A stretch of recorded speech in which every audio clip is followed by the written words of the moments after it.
khairan ila yawmiddin. Falenderojmë Allahun dhul xhelal, selam e salavat për Muhammed Mustafa sallallahu alaihi wasallam. Vazhdojmë inshallah me temën e radhës për këtë tribun.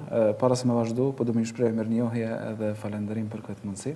Po ndihem shumë i nderuar që jam në mesin e juaj, kështu që Allah ju shpërbleft. Gjithashtu po do me nënvizu këtë punë madhështore që i keni bërë bashkërisht në këtë xhami. Është heraja më e parë që jam këtu. Lusë Allahun e madhum që xhamit e tilla, xhamatet e tilla edhe në përgjithësi organizimet tilla të muslimanëve me ushtu anë kënd botës, në veçantë në këto vende ku ka mungesa të theksuara. Kjo inshallah është njëra prej fortifikatave në të cilat ruhet feja dhe fetaria e muslimanit, gjithashtu edhe vazhdon me madhru Allahu i madhnume që është siguria më e madhe që mundet me pas njerëzimi për me urujt prej fatkeqësive, cilat vinë si rezultati mungesës së madhërimit të Allahut të lartësuar. Tema jonë përbashkët inshallah sot më është sfida e ruajtjes së fetarisë. Me këtë ligjërat, me këtë pjesë kemi për qëllim që e para me forcu bindjen se ruajtja e fesë është projekti kryesor. Pra pak a shumë me pas është rëndësishme ruajtja e fesë, e kjo besoj që vjen shumë natyrshëm pas ligjëratës që na majti Sheh Mirsimi apo shpërbleft dhe realitetit të dunjos. Kush e ka kuptuar dersën e parë, besoj që shumë pak ka nevojë me u koncentruar në këtë pikë, me kuptuar rëndësinë e ruajtjes së fetarisë edhe fesë në përgjithësi. E dyta, do na mundal tek rreziqet reale që ja grujnë pra njeriu të fenë, jo për me shtu panik, por për me ngrit vetdijen. Edhe treta, inshallah, do na mi trajtu bashkërisht disa metoda praktike që janë zbatueshme, të cilat duhet mi anis më njëherë, jo me lënë për të nesërmen, jo me lënë për më vonë, mirë po, më njëherë mi aktualizu brenda një plan programit ton, brenda sistemit ton, në mënyrë që me mujt me arrit rezultate. Mos me kanë, do të thonë thjesht kjo një prej netve të zakonshme ku jemi kënaqur, kemi dëgjuar disa fjalë, disa ajete, disa hadithe, mirë por nuk kanë kriju asnjë efekt apo nuk kemi marrë asnjë fryt prej saj. Pra, e para rëndësia edhe pozita e fesë. E para duhet na ditë vëllezër të nderuam që feja është boshti i shpëtimit. Pra, feja nuk mundet mu trajtu sikurse një luks, sikurse diçka që është mirë me e pas. Nëse nuk e ke feja, nuk e kur gjë, e rrjedhimisht nëse ke feja, nuk e krejtë nëse të mungon diçka. Pra, do t'i referojmë ndoshta her pas here këshillave që ne ka dhënë Sheh Mirsimi, pra nëse kuptojmë realitetin e kësaj bote që është një diçka e kalueshme, një diçka e fatizuar, që nuk është e përhershme. Rrjedhimisht e kuptojnë gjithçka që ka kjo botë me të ofru, është diçka e përkohshme që nuk ka qëndrueshmëri as vazhdimsi të përhershme. Si rezultati i kësaj, nëse e ke çet vedi dhe çet kuptim, atëherë kupton që duhet më unal edhe me kështu çka është e përhershme. E përhershme është rezultatet apo frytat të cilat i merr prej fetarisë. Thot Allahu madhum Kur'an, "Wa anna hadha sirati mustaqima fattabi'uhu wa la tattabi'us subul." Rruga, pra kjo është rruga ime e drejtë, e që është për qëllim feja në përgjithësi me gjitha dispozitet, pra udhëzimet e Allahut madhum, fjalët e Allahut madhum Kur'anin fisnik, hadithet e pejgamberit sallallahu alaihi wasallam, edhe gjithçka që nuk kuptohet me korpusin e dispozitave, të cilat duhet mi pas parasysh secili besimtar në varësi për obligimeve që kanë raport me to. Pra, kjo është e rruga e drejtë. Ndërkohë që gjithçka tjetër jashtë këtyre, pastaj ato janë rrugica, të cilat nuk duhet me pasu. Pra, udha e drejtë është një, e rrugicat janë shumëta. Nëse mëson udhën e drejtë, rrugën e drejtë me lejen e Allahut nuk të ndohesh pasaj për rrugicave ndryshme, të cilat shumë herë dalin ato kryqëzime në jetë që ti, domethënë, ndonjëherë në mungesë të njohjes se cila është rruga e drejtë, ke mundësi me u tundu. Mirë po në moment që e din që rruga e drejtë është feja Allahut madhënum, dispozitat cilat i mësojmë në Kur'anin fisnik, këshillat e pejgamberit sallallahu alaihi wasallam, shpjegimet e dietarëve që ne kanë dhënë për to, atëherë gjithçka tjetër bëhet shumë pak e rëndësishme dhe shumë pak joshse. Tjetër duhet me ditë që rëndësia e fesë, domethënë duhet më kanë një vedi e ngulitur në thellë në mendjen tonë. Shumë herë për gjëra të ndryshme, na jena të vetëdijshëm që duhet mi rujt. Për shembull, njerëz që janë marakli mas kerrave të mirë, mas veturave të mirë. Domethënë, përveç që kujdeset me marrë një kerr të mirë, e ruan që atë kerr mënyrën që është më të mirë. E izolon, ja PPF, ja jo, ja kjo, mënyrë që mos me shkaktu asnjë gërvishje, asnjë dëmtim, sepse në moment që shkaktohet ndonjë problem, qoftë edhe kozmetik, në veturën e tij, domethënë i shkakton kokqarje, i shkakton dëshpërim. Ndërkohë që shumë prej njerëzve, domethënë prej besimtarëve, feja në shohin si diçka që është aty, mirë po nuk e kupton rëndësinë që duhet me rujt prej grithave, duhet me rujt prej edhe qoftë pjesa kozmetike lëre më kur dëmtohet pjesa përmbajtësore. Prandaj, nëse e kena këtë vedije, pastaj domethënë e kuptojmë edhe pjesën tjetër që ka të bëjë që feja apo rujtja e fesë është prioritet edhe në ato objektivat madhore që janë të fesë islame. Na, domethënë, prej Allahut madhëm, prej fjalëve pejgamberit sallallahu alaihi wasallam, i mësojmë që janë disa objektiva madhore, cilat kur ndeshin me gjëra të tjera i japin përparësi atyne. Prej tyne është rujtja e jetës. Pra, Islami apo feja apo Allahu i madhëm pra na mëson që jeta është shumë e rëndësishme. Prandaj duhet me rujtë dhe nuk kena drejt me shpërdor as tonën as dikujt tjetër. Është prej tyre është rujtja e nderit, është rujtja e pasardhësve. Në mes tyre është edhe rujtja e fesë. Kjo tregon që prej atyne gjërave që janë të paprekshme, që zguxon asnjëherë me i cenu, është edhe feja. Në moment që cenohet feja, pra ke prek në objektivat madhore. Prandaj, për shembull, nëse në rrethana të ndryshme të rrezikohet jeta, diçka që është haram edhe ndaluar, për ty më nuk quhet haram apo e ndaluar. Pra, nëse le të supozojmë jemi në mjedis ku nuk ke ushqim, edhe duhesh me hongër coftin, që coftina është haram me hongër. Për shkak që rrezikohet jeta, ti lejohet, bëhet halal për ty me hongër coftin aq sa me shpëtu. Pse? Për shkak që ruajtja e jetës është prej objektivave madhore të shariatit apo të fesë. E mesin e këtyre objektive apo të njëjtën vlerë, madje akoma të madhe ka dhe rujtja e fesë. Në moment që të rrezikohet feja, nuk ke mundësi pasaj me të shku mendja që mi dhën rëndësi diçka e tjetër, e këto inshallah kur dalim tek në kapitullin tjetër apo tek pjesa e dytë e këtij trajtimi, e shohim që ka rreziqe të ndryshme, të cilat shumë herë, domethënë mundet me urujt fetaria nëse te i kalohen apo hiqet dorë prej tyre. E treta dhe ndërum, feja është identitet edhe nder. Pra nuk është diçka prej cilës ti duhesh me u turpru. Nuk është diçka cilës ti duhesh me mshef. Domethënë mendësia e bashkëkohore është që feja duhet me konsideru diçka private, diçka të mbyllur, diçka që mundem me kry brenda xhamive, ose mundem me kry brenda shtëpive, mirë po nuk mundem me manifestu edhe në publik. Na duhet me ditë që feja për neve është pjesë e pandashme e identitetit tonë. Na duhet me qenë musliman në xhami, mirë po edhe jashtë xhamisë, në punë, mirë po edhe në rrugë. Pra, kudo që jemi duhet me manifestu edhe me qenë krenar për identitetin tonë fetar, edhe asnjëherë me asnjë çmim mos me këmbym, meqense është burim deri edhe privilegji për neve. Në moment që e kuptojmë fenë edhe rëndësinë e saj, domethënë frytet e saj, e që për fryteve të saj kryesore është arritja e kënaqësisë së Allahut, e me arritjen e kënaqësisë së Allahut kena arrit gjithçka në këtë jetë, atëherë kuptojmë që prej fesë nuk duhet me u zmbraps, prej fesë nuk duhet me u turpru, e aq më pak domethënë me fshi. Gjithashtu duhet me ditë që feja është amanet deri në vdekje. Pra nuk është diçka që duhet me pas me një periudhë të caktuar. U koni keq kuptim i përhapur alhamdulillah me kalimin e kohës është eliminuar deri diku që njeriu duhet me anis me u fetarizu apo me arrit fejen që atëherë kur janë anis për me dalë në pension ose kur të ploket. Domethënë meqense para kësaj ka prioritete tjera në jetë, ka projekte tjera në jetë. Pra ka gjëra tjera që duhet me kry. Nëse kuptohet në çet formë feja, atëherë është kuptimi i mangat. Pra, feja është diçka që ty të shoqëron prej momentit kur janë nis me arsyetu. Që prandaj edhe pejgamberi sallallahu alajhi wasallam na ka mësuar që fëmijët 7 vjeç më mësu me u fal. Pra, 7 vjeç më mësu me fal. Sepse që atëherë janë nisin me arsyetu. Që atëherë janë nisin me ditë me bën jetë. E prej gjatë herët, derisa ai ke arsyen. Pra, derisa ti je gjallë apo e ke arsyen, gjitha dispozitat fetare duhet me shoqëruar në jetë. Thot Allahu madhum Kur'ani, ya ayyuhalladhina amanu taqullaha haqqa tuqatihi wa la tamutunna illa wa antum muslimun. O ju pra që keni besu, keni frikë Allahun me një devotshmëri të drejtë, të sinqertë, pra mbrohuni prej hidhrimit të Allahut e prej gjunaheve me sinqeritet plot edhe me seriozitet plot. Edhe pjesa e fundit e këtij ajeti që është argument për thotë që po e them, wala tamutunna illa wa antum muslimun. Edhe asesi mos lejoni që ju me vdek vetëm se duke qenë musliman. Qysh e sigurojmë që vdekja jon ka me kon si musliman?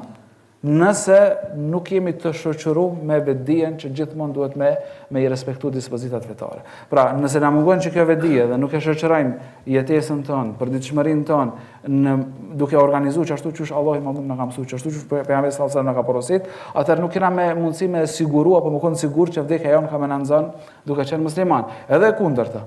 Nëse secila ditë e jona është e organizuar me çashtu siç Allahu më na ka mësuar, çashtu siç pejgamberi sallallahu alajhi wasallam na ka udhëzuar, çashtu siç dietarët dhe hoxhallarët na këshillojnë. Atëherë nuk ka mundësi me kon ndonjë fund tjetër vetëm se duke qenë si musliman. Qëllimi pra nuk është thjesht mu kon musliman për një kohë caktuar, por mu kon musliman derisa të vdesësh. E kornizë për praktike e cila i përfshin pra krejt poret e jetës, mirë për nuk është krejt feja.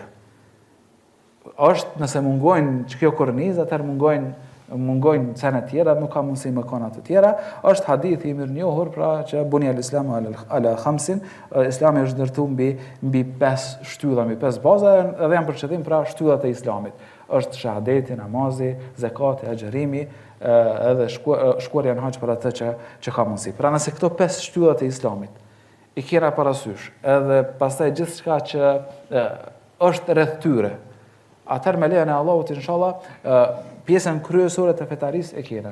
Atë kornizën kryesore mbi cilën e ndërtojmë fortifikatën ku e ruajmë fetarinë tonë e kena. Çka shtojmë për te këtyre për obligimeve, ajo do të thonë është përmbushja e asaj që Allahu na ka urdhëruar. Çka shtojmë për te këtyre prej atyre që janë gjëra të pëlqyera, aq më të fortë e bëjmë fetarinë tonë, aq më të sigurt jena prej cenimit apo gërvishjes e grithjes apo gryerjes së saj. Çka mungojmë për këtyre, çash pastaj rrezikojmë me shqit rreth devijimit edhe rrjedhimisht me rreziku fetarinë. Prej këtu do të marr shkak që më dal tek rreziku nga devijimi, e që mi përmend disa pika cilat besoj që disa për juve i kanë shkuar mendje apo i kanë ndërdije, mirë po vdojmë i theksua dhe me i qitë për para syve tanë që me pas kujdes mos me ranë kurtet e djavit mallkuar dhe kështu me rreziku gjën më të shenjtë që i kena. Pra, në fillim e përmenëm që maraklit kjereve e rujnë kjerën e tyne prej grithave, prej përgjithësi pra i rinë gati. Ata që i kanë marak gjana tjera pra i rujnë shumë, i nuk kujdesen shumë që mos më ndodhë diçka e keqe. Edhe muslimani i mirë, ai cili e ka kuptu sa rëndësishme për to është me kanë musliman i mirë, sepse nuk ka mundësi ndryshe me gjetë shpëtim, kujdeset që mos ndoshta edhe në mënyrë të pavetëdijshme rrezikon diçka për fetarisë ti, rrjedhimisht pastaj i dalin problemet pa numërta edhe të shumta me cilat e ka shumë të vështirë pastaj riparimin e tyre.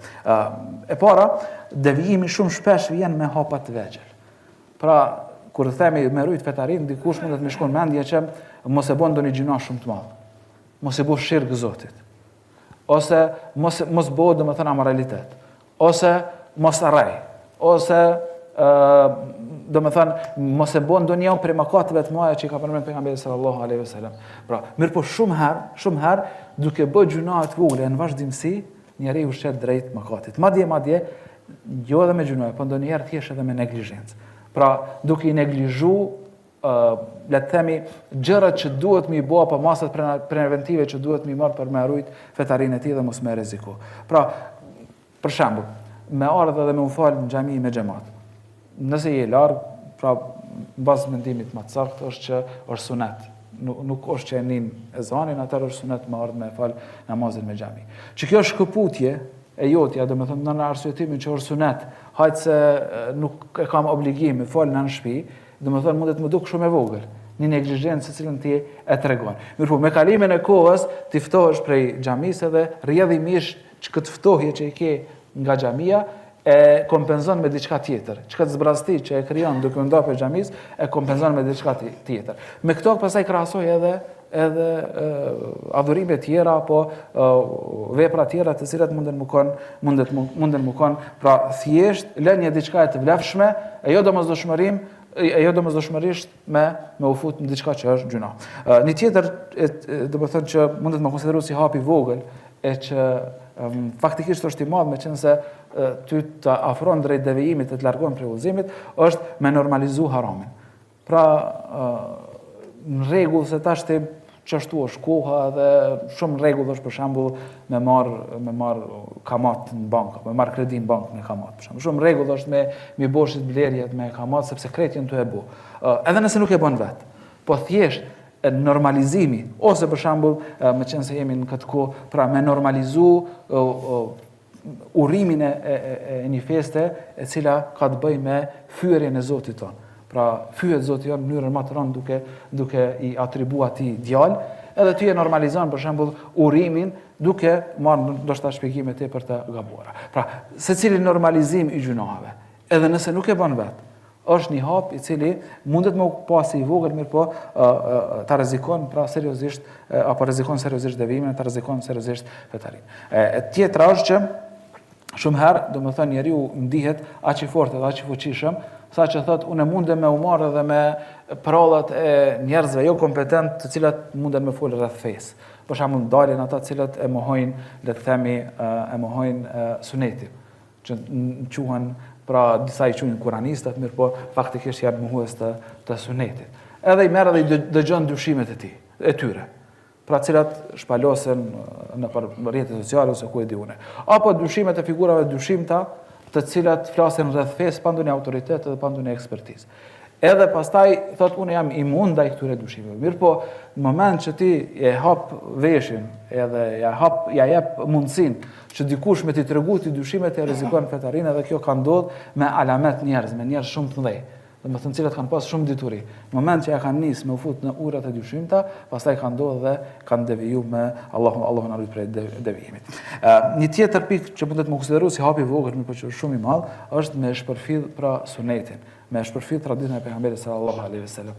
Sa herë që e shpërfillim një sunet pejgamberit sallallahu alaihi wasallam, atë rëndom e zëvendësojmë me një bidat, rëndom e zëvendësojmë me një diçka që e hidhrojmë Allahun e madhnom, edhe në këtë formë nuk kena mundësi me rujt pra fetarin ton, edhe e tjetra me radhë që është tepër më rëndësi, është kujdesi që nuk e tregojmë me njerëz të cilës shoqërohemi. Pra, është bo normale sot me nejt me shokë që t'aftohin fe. Pra, që të flasin, domethënë prej perspektivës tyne, sikurse je një i marrë, dikush që je marrë ti me feje, ti u marrë me do prallat të cilat nuk kanë kurfar dëshmije, e ti qëndron në këtë mjedis duke thënë që secili e ka për veti. Nuk e ka secili për veti. Faktikisht e ka secili për veti për me dhënë llogari tek Allahu i Madhëm. Mirë po, fakti që ti po pranon me qëndru me to, ti je në një rrezik konstant dhe të vazhdueshëm të cenimit fetarisë tonë. Sepse nuk e din kur dorëzohet apo kur i ul heshtat, edhe i ul mburojat, edhe në qatë moment, domethënë, të futen këto dyshime edhe pastaj duke kombinuar edhe me epshet, ato domethënë të mundin edhe kështu të rrezikon devijimin seriozisht. E dyta, duhet me pas parasysh që janë dy burime kryesore të cilat prej cilave na vjen rreziku i prishjes së fetarisë, ato janë dyshimet, pra në moment që ja nisi me dyshu, për shembull nesër e kemi inshallah seminarin dhe kena me nesër dhe mas nesër kena me folë inshallah për forcën argumentuese që e ka Kurani, Suneti dhe Ixhmaja, pastaj ditën tjetër janë edhe dyshimet rreth forcës argumentuese të tyre. Në moment që ty dyshon që për shembull sa është e vërtetë ajo që flitet në Kur'an. Në moment që dyshon sa është e vërtetë ato që na ka treguar pejgamberi sallallahu alaihi wasallam. Në veçanti për gajbiatet, në qatë moment domethënë ti veç e ke marrë rrugën e devijimit. Gjithashtu, në moment që ti i dorëzohesh epsheve të nefsit tonë, vetes tonë, dije që rruga e devijimit domethënë është më afër se gjithçka tjetër. Në moment që ti domethënë secilin qef, secilin dëshirë që e ke, pra gjithçka që ka kjo dynjë që ofron, ti je i gatshëm me dhënë gjithçka për me marrë çatë naci, atëherë devijimi domethënë e ke të dera. E treta, mi përmenda disa prej shkaqeve të kuas tonë të devijimit, ato janë shumë herë domethënë njerëz edhe pse e kanë mosdijen, pra kanë ignorancën fetare, kanë me qef me fol me emocion. Pra flet për fe me emocione, jo me dije. E kjo është shkaku njëra për shkaqeve që e rrezikon devijimin tonë, rrjedhimisht domethënë ty të bën të predispozum që me kon pra lëngdekse e zjarrit Allahu na ruaj. Apo kyçja në rrjete sociale apo përgjithësi në internet pa filtra. Pra gjithçka që të ekspozohet duke ju dorëzuar algoritmeve të rrjeteve sociale që ka. Pra gjatë gjithë ditës duke bërë scroll, duke i kthyer domethënë për mbajtjen, çat ushqimin që ti e merr, çat feedin që ti e merr prej rrjeteve sociale apo prej internetit në përgjithësi, nuk ka mundësi në asnjë mënyrë më u përkthy si diçka shëndetshme apo e dobishme për ty. Nëse nuk është e dobishme, atëherë minimumi është që jetë e hup një herë, jetë e hup një kohë që më dëshmë shvizu në dobi. E shumë herë, që mos më thonë se cilën herë për shkak mungesës matjeve pra të sakta, ato vinë me pasoja të cilat ty domethënë të ekspozojnë ndaj gjërave të cilat janë të ndaluara. E treta prej shkaqeve aktuale është përveç shoqërisë që të aftof, është edhe shoqëri ndonjëherë që është aq e keqe sa që të tërheq drejt gjunaheve dhe harameve. Krejt jemi duke bërë të jetën e prish. Hajde edhe ti me neve sepse na jena shok që sa vjet. Në familje, krejt familje është të e bo qëtë aheng, qëtë formë, merë pjesë edhe tip, sepse s'ka kur gjë të keqe, mos u ndaj prej krejtve. Pra, kjo mendësi, edhe kjo gadishmëri e njeriut që me shqit drejt gjunaheve, vetëm për hatër të dikuj tjetër, është në thelb, domethënë, fillimi i prishjes së raporteve ti me Allahun e Madhënëm. Një tjetër pjesë që është prej shkaqeve me cilat ballafaqohemi në kohën tonë, është edhe qëndrimi në mjediset ku bëhet gjunah apo mëkat.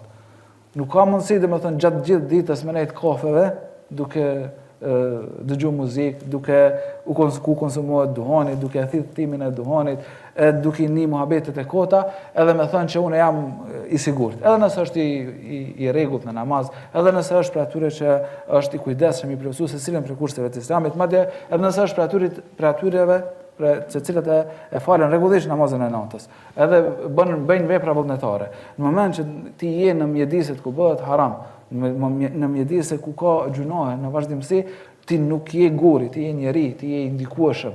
Edhe secili njeri është indikueshëm. Kështu e na të krijuar për Allahut të Madhënëm, rrezikojmë domethënë me prish fetarin ton.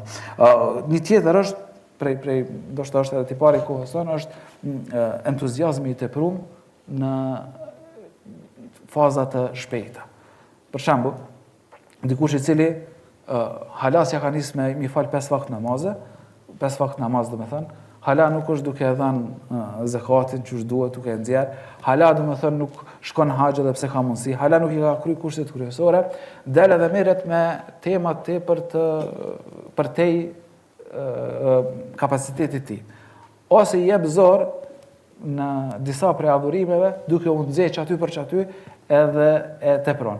Ose i shtrëngon gjërat të cilat nuk janë shtrënguar në fe, vetëm si shenjë e devotshmërisë të cilën don me u tregu njerëzve të tjerë. Pra, një entuziazëm i tepruar është njëri prej shkaqeve të devijimit, sepse njeriu nuk ka mundësi me kalu prej një gjendje tepër të keqe, ku i mungojnë gjërat esenciale me një stad tepër të lartë. Prandaj edhe shohim prej selefëve, kur e përmendim për shembull, unë 20 vjet kam punu derisa e kam mësu, le të themi, namazin e natës. 20 vjet e kam detyru veten me uqu, me zor, derisa e kam mësu namazin e natës. Apo 30 vjet më zhdash derisa e kam mësu edukatën. Pra, është një proces i vazhdueshëm edhe nuk është akt. Në moment që ti e përkthen një fetarit në altë, një devotshmëri, sikurse akt, atëherë ti dëshpërohesh për mungesën e rezultateve. Qysh unë i lexova sot 50 faqe Kur'an edhe nuk e ndiva kurfar kënaqësie, po sepse i ke lexuar vetëm një herë në jetë. Ose unë e bona hatme Kur'anin në Ramazan edhe nuk e ndiva kënaqësinë cilën e përmendin dietarët apo e përmendin hoxhallarët në derset e tyre. Po sepse i ke lexuar vetëm në Ramazan, mas si prej Bajramit, edhe në Ramazanin tjetër nuk e ke hap më Kur'anin, nuk e marr më me Kur'an. Nuk ka mundësi domethënë me ndje lezetin. Gjithashtu edhe duke i shtrënguar gjërat të cilat nuk i ka liru feja, pra çështjet të cilat munden më kon doras 30, i shtrëngon, ndërkohë që çështjet që janë kryesore domethënë nuk i respekton. Një tjetër gjë e cila është për shkaqeve të devijimit është edhe zëvendësimi pra i suneteve me bidate. Pra, në moment që nuk e rregullojmë mënyrën qysh e adhurojmë Allahun e Madhnuar. Mënyrën çuçi ndërtojmë raportet me Allahun e Madhnuar, atëherë na veprojmë me një farë forme me ignorancë, rrjedhimisht pastaj gjithçka që duket sikur fe na e marrim edhe përkthejmë që është fe. Pra, na i na pasus Muhamedi sallallahu alaihi wasallam, për neve është shumë e rëndësishme që mi plotësu kushtet e pranimit një vepre. E ato janë dy kryesore masi të plotësohet kushti i madh që është me qenë musliman. Sepse dim, nëse si je musliman, nuk ka asnjë vepër që pranohet tek Allahu i Madhnuar. Nëse je musliman, atëherë ke dy kushte kryesore. E para është që secila vepër më kon e sinqert për hir të Allahut të Madhnuar, edhe e dyta është më kon në raport apo në mënyrën që na ka mësuar pejgamberi sallallahu alaihi wasallam. Nëse mungon njëna prej këtyre kushteve, atëherë faktikisht apo praktikisht je duke u lodh kot sepse nuk mundet me u plotësu diçka që nuk i ka plotësu kushtet. Edhe e fundit për këtë pjesë është që njerëzit shumë herë devijojnë për shkak të një shizofrenie, pra skizofrenie që e kanë në kohën e sotme, një hipokrizie, që janë njerëz të ndryshëm në ambiente të ndryshme. Pra, ndonjëherë ndodh që e shen mes vllaznive, në xhami, sikurse model edhe shembull. Thu, me që këtë djalë, me që këtë burr s'ka. Domethënë, a është i shërbyeshëm, a është i mirë. Mirë, po në familjen e tij është prej për njerëzve më të këqij. Është për njerëzve më të padrejtë. Ose e sheh në, le të themi, dorëlir. Mirë, po në biznesin e tij është prej dallavërgjive, që i bën mashtrime të ndryshme. Kjo nuk ka mundësi, domethënë, me të ofru stabilitet në fe. Nuk ka mundësi që me rujt fe dikush i cili nuk është i njëjtë sikurse kur është në shtëpi, sikurse kur është në xhami, sikurse kur është në biznes apo në tregti, sikurse kur shet, sikurse kur blen. Pra, nëse i mungon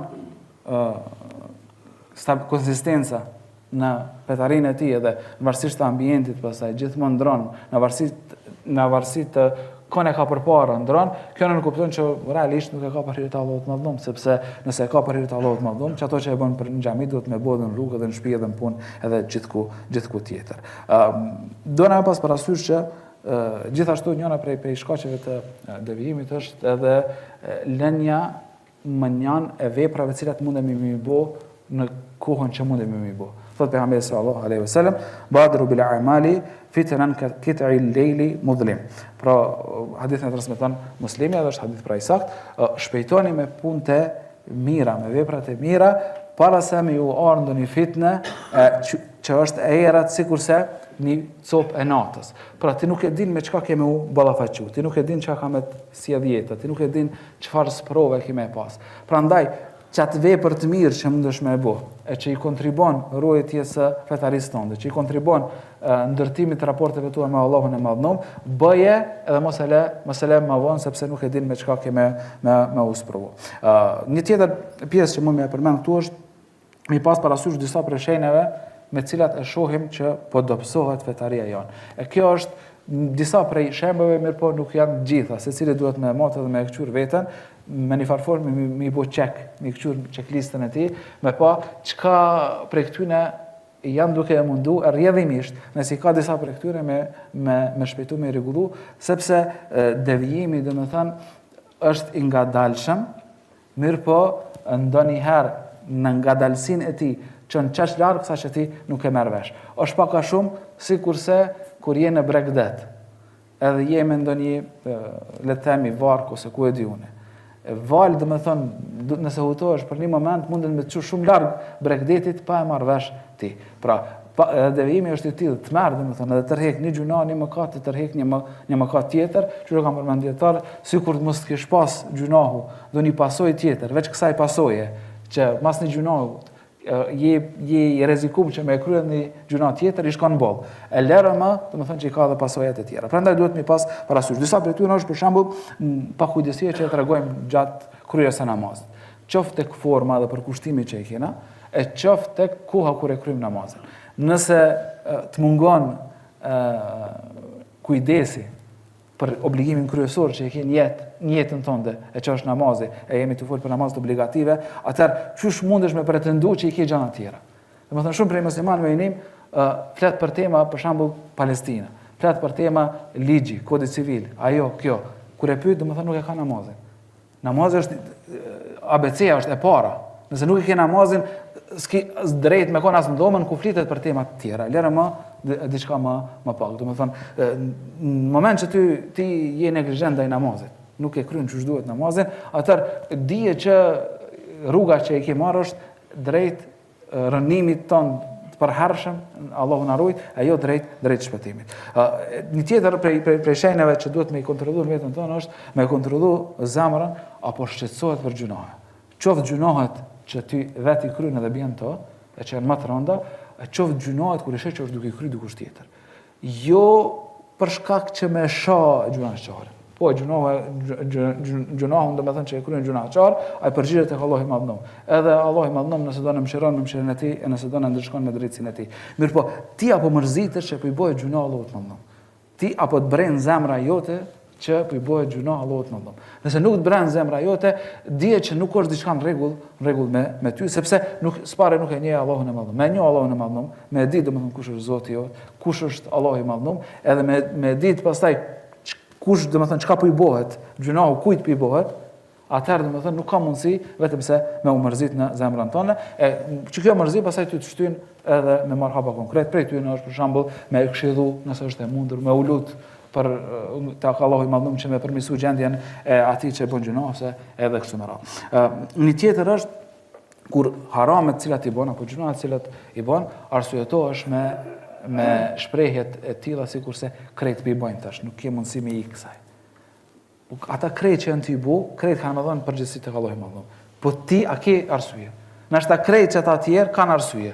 Nashta krejt që ata të tjerë Allahu ja pranon arsyet. Po ty ata pranon Allahu i Madhnom arsyet. Ty a ke arsye reale që me bëj ato që duke e bë krejt. Edhe nëse krejt e bëjnë, kjo nuk është asnjëherë argument që është në rregull. Pra duhet me këshyr, nëse është një haram të u bë, nuk ka mundësi me u legjitimu harami me pretekstin që krejt po e bëjnë. Edhe nëse e bën krejt bota, pra literalisht, kësa janë mbi 8 miliard njerëz, nëse e bëjnë një gjuna, ai nuk bëhet halal përveç nëse Allahu i Madhnom pra e ka bërë për arsye të legjitime. Mirë po jo për shkak që janë duke e bë krejt. Kur humbet respekti për dijen edhe për barësit e saj. Pra, një njeri i cili gjatë gjithë kohës e përçmon diturinë. Pra, i nim fjalë të tilla sikur njerëz kanë shkuar në hane, ju hala po merreni me abdesin. Njerëz kanë kryer këtë apo atë arritje shkencore, ndërkohë që ju hala po merreni, a do të më hy me këmbën e djathtë apo me këmbën e majt në nevojtore. Pra kjo është përçmimi i dispozitave fetare. Në moment që ka fjalë të tilla, në moment që ka shprehje të tilla, kjo tregon për probleme shumë serioze. Edhe tjetër është njëra prej shenjave me cilën përmbyllet këtë pjesë është që kur i zgjedh argumentet sipas qefit e jo sipas bindjes. Pra na e dim që për secilën pjesë do të më argumentu me fjalë të Allahut të Madhnom, me hadithe pejgamberit sallallahu alaihi wasallam. Në moment që ti e zgjedh një argument se që ashtu takon, që ashtu përshtatet, dije që je duke rrezikuar fetarin tënde dhe je duke shqit drejt devijimit Allahu na ruaj. Ne përmendim shkurtimisht 7 shtylla praktike, të cilat nëse i mbajmë dhe i ruajmë, me lejen e Allahut inshallah jena të fortifikum, pa dashme e zgjat, mirë po thjesht mi pas parasysh që mos me u kuptu kjo shpalosje si kur vajtim, pa hapa konkret se çka duhet me bë, nëse i gjejmë disa apo ndonjën prej këtyre shenjave, Allahu na ruaj, por nëse nuk e gjejmë pas parasysh, pra çysh me ruajt gjën më të çmuar që i kemi. Pra krejt duhen në mukon me një farforme merakli të fetarisë. Pra nëse për kjera, për shtëpia, për ku e diun për pjesë tjera mundet mukon ose mos mukon merakli, pra pëlqen apo s'pëlqen mukon më marr me atë pjesë, për fe dhe për fetari nuk ke alternativë tjetër, nuk ke zgjedhje tjetër. Nëse jep nefsi zgjedhje tjetër, aty e ke hub luftën hala pa e nis. E para është muslimani nuk duhet me leju që mos me marr dijen minimale të domosdoshme. Çka është dija minimale e domosdoshme? Është me ditë dispozita edhe rregulla për gjithçka që e ke obligim me bë. I ke obligim namazin, je obligum me ditë qysh me kry namazin që Allah me ta pranu. Të bëhet obligim zakati, je obligum me ditë që atë lloj zakati qysh me nxjerr. Duhet me mësu pra me ditë qysh me nxjerr. Je obligum me agjëru, duhesh me ditë domethënë çka e prish, çka se prish xherimin, kur të lejohet me prish, kur s'lejohet me prish. Ke ndonjë rast të veçantë që të përjashton prej masës, je obligum me ditë që atë rast të veçantë, a vlen apo çka aplikohet dhe çka nuk aplikohet tek ti. Të bëhet obligim haxhi, je obligum me ditë rregullat e haxhit. Pra je obligum me ditë. E dyta prej gjërave pra që na ndihmojnë me rujt fetarin, e që është pa mjaftueshme sado që e përsërisim edhe përdorim është kujdesi që e tregojmë për namazin tonë.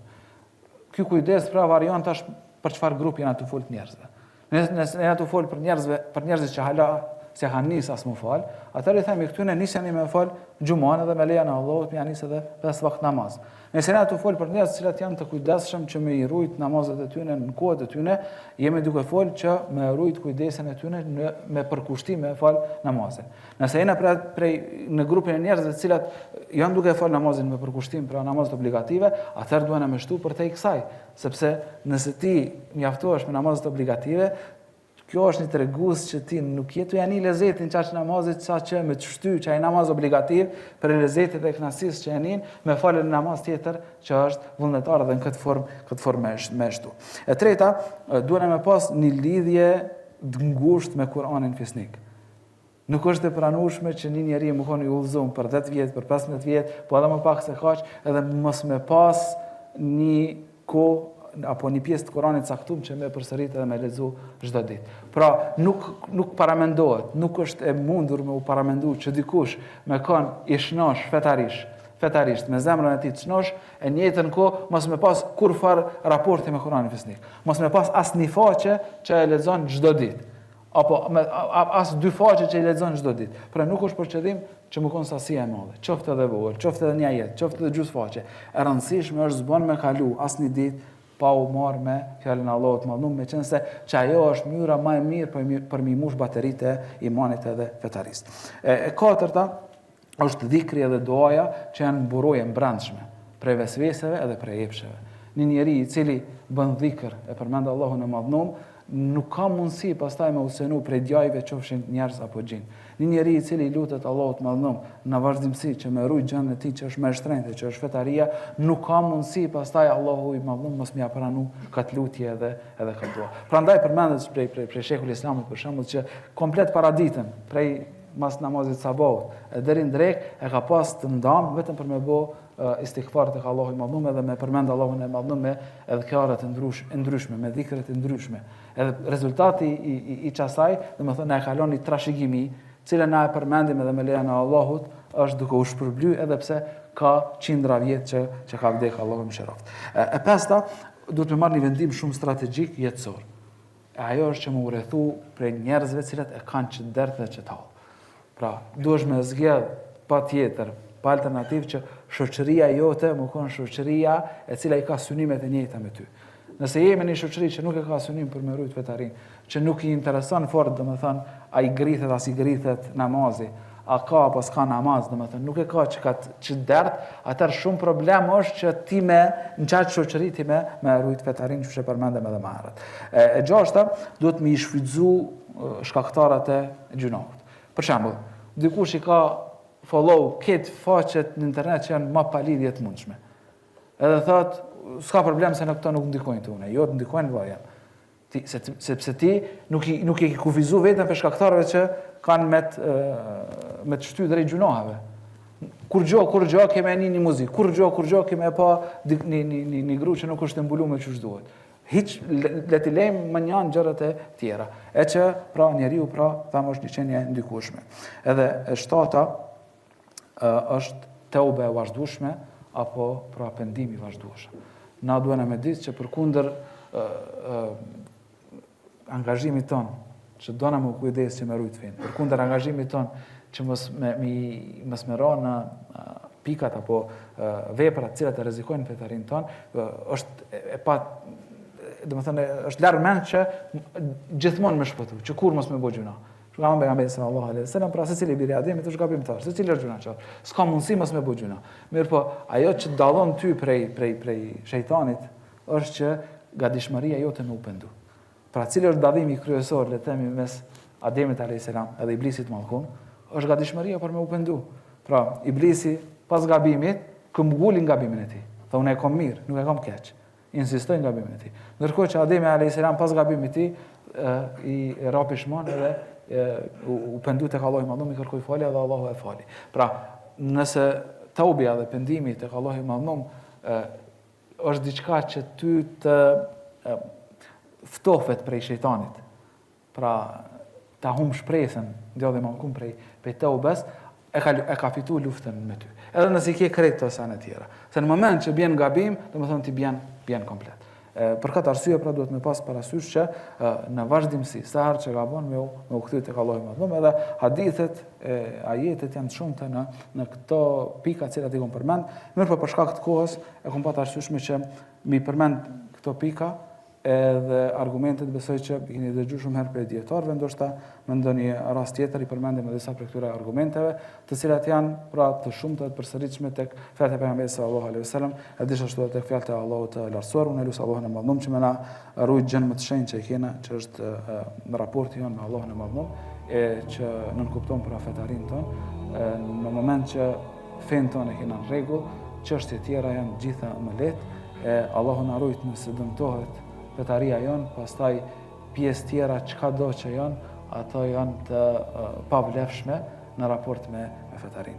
Kjo është e gjitha. Sallallahu ala Muhammedin wa ala ali Muhammed walhamdulillahi rabbil alamin.